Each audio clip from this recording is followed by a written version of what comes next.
নমস্কার, হরে কৃষ্ণ হরে রাম। আজকে আমি গোপুকথা চ্যানেলে নারদ মুনির জন্মকথা বা নারদ মুনি বড় সাংবাদিক ছিলেন সেই ব্যাপারে কিছু কথা আলোচনা করব। যদি আপনাদের ভালো লাগে একটা লাইক শেয়ার সাবস্ক্রাইব করে দেবেন। আমার চ্যানেল গোপুকথা চ্যানেল, আমার চ্যানেলের নাম হরে কৃষ্ণ হরে রাম। আমি নারদ মুনির কথা শুরু করছি। কেন নারদ বিশ্বের প্রথম সাংবাদিক? জানুন দেবর্ষি জীবন কথা। নারদ মুনি পুরাণ অনুযায়ী জ্যৈষ্ঠ কৃষ্ণপক্ষের প্রতিপদ তিথিতে নারদ জয়ন্তী হিসেবে পালিত হয়। এই তিথিতে জন্মগ্রহণ করেছিলেন ব্রহ্মার মানসপুত্র নারদ। তার জন্মের কাহিনী ও কেন তাকে বিশ্বের প্রথম সাংবাদিক বলা হয় তা জানুন এখানে। জ্যৈষ্ঠ মাসের কৃষ্ণপক্ষের প্রতিপদা তিথিতে নারদ জয়ন্তী হিসেবে পালিত হয়। এই তিথিতে জন্মগ্রহণ করেছিলেন দেবর্ষি নারদ। চলতি বছর আজ 24শে নারদ জয়ন্তী। এই দিন নারদের পূজার্চনা করার নিয়ম রয়েছে। প্রচলিত বিশ্বাস অনুযায়ী এই তিথিতে নারদের পূজা করলে ব্যক্তি বুদ্ধি, শক্তি ও শুদ্ধতা লাভ করতে পারে। পঞ্জিকা অনুযায়ী জ্যৈষ্ঠ মাসের কৃষ্ণপক্ষের প্রতিপদ তিথি শুরু হবে 23শে মে বৃহস্পতিবার সন্ধ্যা 7টা 22 মিনিটে, যা শেষ হবে পরের দিন 22শে মে শুক্রবার সন্ধ্যা 7টা 24 মিনিটে।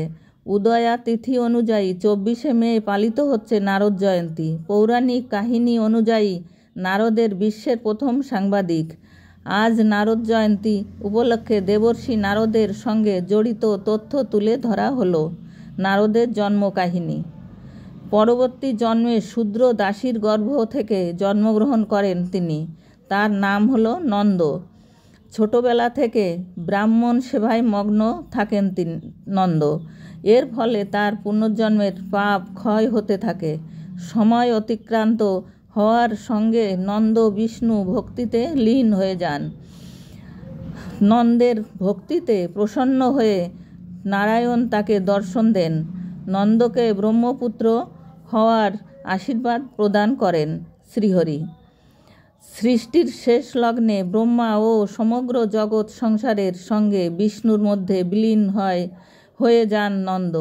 1000 যুগ অতিক্রান্ত হওয়ার পর বিষ্ণুর নাভি কমল থেকে ব্রহ্মার উৎপত্তি হয়। জগৎ সংসার স্থাপনের ইচ্ছায় ব্রহ্মা দক্ষ, মরীচি সহ 7 মানসপুত্রের উৎপত্তি করেন। বিষ্ণুর আশীর্বাদে নন্দ ব্রহ্মার মানসপুত্র রূপে জন্ম নেন। তার নাম হয় নারদ। বিশ্বের প্রথম সাংবাদিক। পিতার ব্রহ্মার কাছ থেকে অভিশাপ পেয়েছিলেন নারদ। তাকে সাংবাদিক কেন বলা হতো? সমস্ত দেবদেবতাদের তাদের সুবিধা অসুবিধার খবর সে দিত, তাই তাকে সাংবাদিক বলা হতো।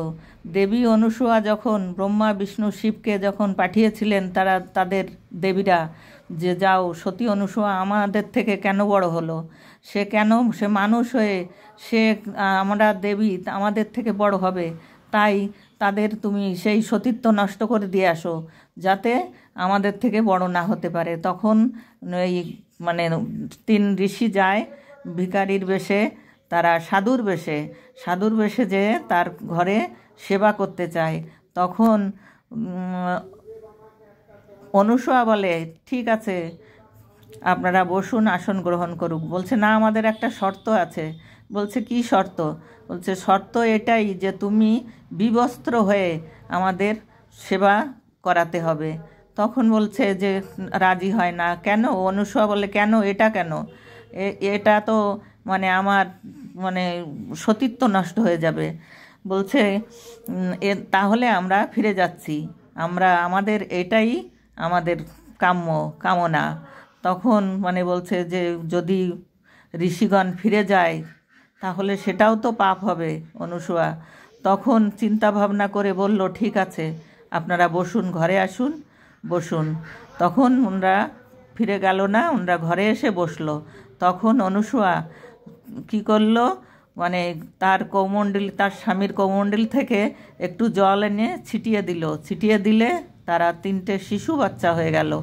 তখন সে তাদের কোলে করে করে তারা তাদের সেবন করালো, দুধ সেবন করালে তখন তারপরে শুইয়ে দিল তাদের তিনটে বাচ্চাই একই রূপ।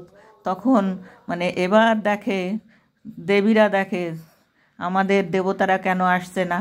তখন নারদ মুনি যে খবর দেয় যে তোমাদের দেবতারা এই যে অনুসয়ার ঘরে এরকম ছোট্ট শিশুরূপে তারা সে মাতৃরূপে সেবা করছে। বলছে কি, তখন আর কি তারা তিনজনেই যাবে, যে বলবে অনুসয়ার কাছে ক্ষমা প্রাপ্তি হয়ে বলবে আমাদের ক্ষমা হয়ে গেছে, মানে ক্ষমা চাই, তুমি আমাদের স্বামীদের ফিরিয়ে দাও, আমাদের মানে করো, ক্ষমা করো। তখন সে আবার সেই কমণ্ডলী থেকে জল এনে ছিটিয়ে দেবে। তখন তারা সেই যার যার মানে প্রথমে তো তারা কোনটা ধরবে, কোন বাচ্চা তার, কোন মানে ঋষি কার, সে বুঝতে পারছে না। তখন মানে অনুসয়াই মানে আবার জল ছিটিয়ে দেবে, তখন আবার তারা সেই যার যার রূপে ফিরে আসবে। তখন ওরা অনুসয়া বলবে যে ঠিক আছে, এবার তোমরা ঘরে যাও। তখন যে যার দেবী যার যার স্বামীকে নিয়ে ঘরে চলে যাবে। তাই সতী অনুসয়ার সঙ্গে তারা পারল না, তার সতীত্বের দাম অনেক বেশি। তাই সেই জন্যে সে মানুষ হলে কি হবে, সে মানুষ রূপে সে দেবী ছিল। হরে কৃষ্ণ কৃষ্ণ কৃষ্ণ হরে হরে। আমার গল্পটা শুনবেন, আর এটা গল্প সত্যি কথাই, মানে নারদ মুনির জীবন কাহিনী। আর নারদের কাজকর্ম, সে সাংবাদিক ছিল, সব থেকে বড় সাংবাদিক। সেটা দেখবেন, শুনবেন। আর আমার মানে ভিডিওতে লাইক সাবস্ক্রাইব করে দেবেন। আমি আবার নতুন ভিডিও কালকে দেখাবো। ভালো থাকবেন সবাই, সুস্থ থাকবেন। নমস্কার নমস্কার। হরে কৃষ্ণ হরে রাম। নমস্কার। হরে কৃষ্ণ হরে কৃষ্ণ হরে কৃষ্ণ।